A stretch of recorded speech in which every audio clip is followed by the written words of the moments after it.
Yo, what's up everyone? Apa kabar kalian semua? Gua harap kalian semua selalu sehat. Kembali lagi bersama gua Shin. Dan pada kesempatan kali ini gua mau nge-review live action dari One Piece yang diproduksi oleh Netflix yang rilis baru aja kemarin ya, tanggal 31 Agustus. Dan BTW gua hari itu juga tadi malam langsung maratonin sampai habis ya. Dan pada video kali ini gue mau nge-review dan ngebahas tentang live action dari One Piece yang dibuat oleh Netflix ini.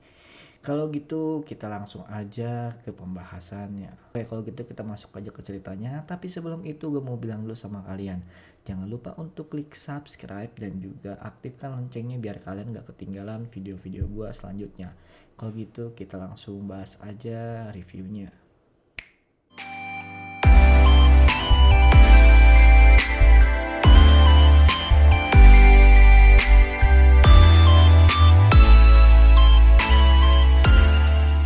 Oke, pertama-tama kita bahas dulu ya sinopsisnya secara singkat. Jadi ini nyeritain tentang si Luffy, seorang anak kecil yang awalnya itu ketemu seorang bajak laut, dan bajak lautnya ini bisa dibilang lebih ke pro rakyat atau baik ya. Dan disitulah mulai ceritanya ya. Jadinya dia akhirnya termotivasi untuk menjadi bajak laut seperti si orang ini, dan orang ini itu adalah Shanks ya, yang bisa dibilang role idolnya dari si Luffy. Awalnya ini asalnya mau dibuat 10 episode, tapi entah kenapa dikurangin menjadi 8 episode. Dan gua rasa itu mempengaruhi banget banyak ceritanya, karena mungkin awalnya itu nggak akan kayak gini ya, tapi karena jadi 8 episode maka banyak banget yang dipotong dan ada beberapa karakter juga yang dihilangkan. Dan walaupun beberapa karakter dihilangkan dan ceritanya yang diubah, ini masih masuk ke plot utama dan menurut gue masih bisa diterima ya. Jadi nggak ngaur lah bisa dibilang. Dan di sini juga banyak ngeliatin beberapa poin yang kita sebenarnya nggak ada ya. Jadi ada detail-detail momen-momen yang kita nggak pernah lihat di manganya. Dan di sini ada, dan itu menurut gue jadi bagus banget dan poin lebih buat cerita di sini. Oke, selanjutnya adalah castingnya. Jadi di sini castingnya sebenarnya menurut gue overall udah bagus banget ya, udah bisa memerankan karakternya dengan baik dan bisa dibilang dipilih sesuai dengan etnis atau ras yang sesuai dengan karakter yang udah dibikin oleh Oda itu sendiri. Terutama krunya Luffy sendiri itu castingnya udah bagus banget. Dan di sini yang menurut gue yang paling menarik perhatian adalah si Nami, dimana aktingnya bagus banget ya, Emily Root bisa memerankan Nami dengan begitu emosional ya. Dan jujur aja gue ngerasa dia paling nge-carry ya di sini untuk dari segi actingnya. Dan untuk Inaki Godoy sebagai karakter utamanya itu Luffy, menurut gue udah cukup bagus juga. Dia ngasih vibes Luffy yang udah cukup dapat, dan gue suka banget dimana si Luffy ketika bertarung itu ada hal yang nggak pernah dia lupain. Seperti yang teman-teman tahu ya, kalau sendalnya si Luffy itu diganti oleh sepatu, katanya sih alasan keamanan ya. Jadi menurut gue sih masih bisa diterima juga. Siapa juga sih yang pakai sendal ya ketika jadi bajak laut. Dan selain itu di sini Luffy ketika bertarung itu sering banget megang topinya, yang mana itu kerasa banget vibes Luffy-nya kan. Si Luffy sering megang topi ya ketika dia ngehindar kayak kerek kerek ya, apa namanya, biar gak jatuh gitu topinya ketika bertarung. Dan di sini si Naki Kuda bisa meranin itu banget, dan kerasa banget dia bisa main jadi sebagai Luffy. Untuk Sanji di sini, Sanjinya lebih kalem, nggak terlalu banyak bacot dan nggak terlalu flirty ya seperti di animenya. Dan menurut gue jadi lebih karakter yang gentleman dan likable lah dibanding di animenya. Sanji untuk Zoro di sini lebih judes ya, tapi menurut gue udah oke. Dan dia menurut gue walaupun nggak 100% sama tapi udah bisa meranin sesuai dengan karakternya. Dan terakhir si Usop ya, Usop sendiri sebenarnya udah lumayan, tapi menurut gue sendiri itu paling kurang ya. Gue ngerasa banget di beberapa poin dia try hard banget untuk jadi Usop, try hard banget untuk jadi orang yang asik ya, tapi kurang gitu. Tapi menurut gue sih udah cukup aja, cuman gue harap mungkin kalau ada kelanjutannya bisa jadi lebih baik lagi dari segi actingnya. Selanjutnya adalah koreonya atau fight scene-nya ya. Ini teman-teman udah bagus banget koreonya. Sejujurnya dari semua yang paling gue nantiin ini adalah fight scene-nya atau actionnya ya, dimana karena ini sendiri dari anime action, jadi gue nantiin banget gimana pertarungan karakter-karakternya. Dan menurut gue udah bagus banget, udah bisa mewakilkan banget, apalagi Zoro-nya ya, Zoro-nya udah bagus banget. Luffy-nya juga lumayan ya, walaupun di sini mungkin gue pikir ada susah juga ya gimana cara ngegunain karakter Luffy biar lebih asik atau lebih kreatif pas bertarung. tapi overall masih bagus dan masih bisa diterima. Dan yang paling mengejutkan di sini sebenarnya adalah Mihawk, teman-teman.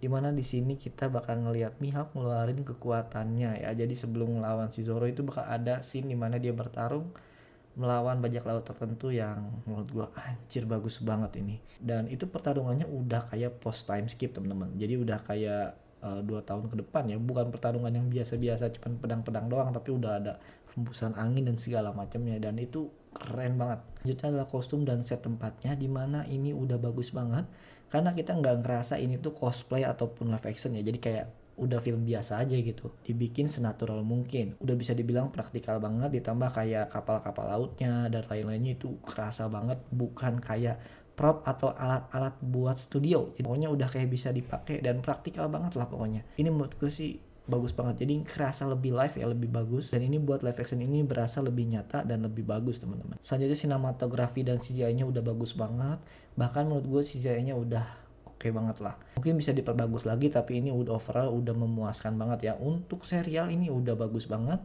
dan sinematografinya juga udah bagus ya, apalagi di momen-momen tertentu bisa nyudutin atau ngasih angle-angle yang pas sehingga kita ngasih momen yang wah ini bagus banget, kita pasti akan puas sama itunya. Oke, selanjutnya kita bahas sedikit tentang ceritanya lebih dalam, tapi di sini ada spoiler, teman-teman. Jadi kalau teman-teman belum nonton bisa di skip aja. Oke, jadi sih ceritanya yang gue suka ini ada beberapa detail yang kita nggak pernah lihat di animenya atau di manganya.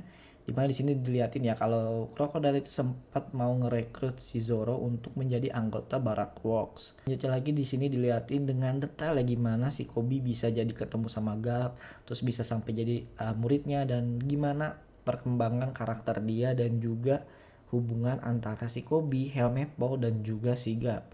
Dan di sini menurut gue udah bagus banget, apalagi actingnya Koby sama Helmeppo udah dapet banget, sehingga gue bahkan kayak si Koby ini salah satu acting yang terbaik menurut gue di live action ini, karena dia bener-bener kerasa banget sama Koby ya, karena dia ngasih vibes apa sih, dia tuh tinggi banget justice-nya, orangnya kayak ngeliat banget keadilan dan jujur gitu ya, nggak, walaupun dia di pihak Merin dia nggak mau semena-mena atau salah dalam menilai keadilan, dan itu gue suka banget sama karakter Kobinya. Chemistry antara karakternya dapat banget, dan di sini gue ngerasa si Nami nge-carry banget karakter-karakter lain, dimana di sini hubungan antar kru menjadi lebih emosional ya, dimana si Nami juga nggak pengen ya bertarung lawan Mihawk, dan terus dia juga nemenin si Zoro waktu dia sakit, bahkan ceritain baca buku dan macam-macam lah. Menurut gue ini udah bagus banget chemistry antara krunya. Cuman kasihannya aja si Sanji ya, karena dia datang telat, jadi menurut gue chemistry-nya rada kurang atau kurang menyatu lah sama yang lain karena datang aja belakangan. Dan di sini yang gue suka juga adalah dimana beberapa bajak laut di East Blue atau satu lautan ini tuh sama-sama ada keterkaitan dan kenal juga, dimana si Arlong, si Bagi dan beberapa lain itu ada kenal-kenal gitu. Dan di sini juga gue suka ya dimana Arlong dan krunya itu coba untuk dapetin peta Grand Line. Jadi dia nggak diem aja, bahkan dia sampai turun tangan ya datang ke Barati untuk nyari petanya. Walaupun ini sebenarnya beda sama di anime atau manganya, tapi menurut gue ini masih masuk akal dan masih bagus untuk dimasukin ke cerita. Ditambah di selang-selang itu juga kita dilihatin si Garp yang ngejar-ngejar si Luffy ya. Jadi dia pengen ketemu sama cucunya setelah sekian tahun bersama si Koby dan Helmeppo, dan ini ada step-stepnya. Jadi di sini kita juga ngelihat ya perkembangan hubungan antara Garp dan juga Koby. Overall ini udah bagus banget, cuman ada beberapa kekurangan yang menurut gue mungkin di next bisa diperbaiki atau dibikin lebih bagus lagi. Yang pertama adalah perawakan. Jadi ada beberapa karakter yang menurut gue perawakannya kurang ya. Contohnya Arlong sebenarnya udah lumayan bagus, cuman dia bahunya terlalu pendek. Jadi kalau kita nonton di manganya atau di animenya itu dia bahunya lebih lebar ya. Sedangkan di sini kepalanya si Arlong tuh terlalu besar dan badannya kecil. Jadi menurut gue kurang gagah aja si Arlongnya karena dia bahunya terlalu kecil. Lanjutnya adalah Garp di manga atau di anime itu kan dia lebih bulky ya, lebih gede kayak binaragawan. Sedangkan di sini cuman kayak kakek-kakek yang badannya besar aja. Dan gue berharap mungkin nanti si Garp atau si casting Garpnya bisa nge-fitness dulu lah ya biar lebih gagah. Lebih gini lah ya, lebih bukan gini doang yang buncit besar gitu ya, kayak gitu teman-teman. Terus ada beberapa karakter yang menurut gue personalitinya sedikit berubah ya, seperti Sanji, tapi Sanji bisa diterima ya. Dan mungkin yang paling aneh itu adalah si Mihawk. karena si Mihawk ini dibikin karakternya jadi banyak bicara atau banyak bacot ya.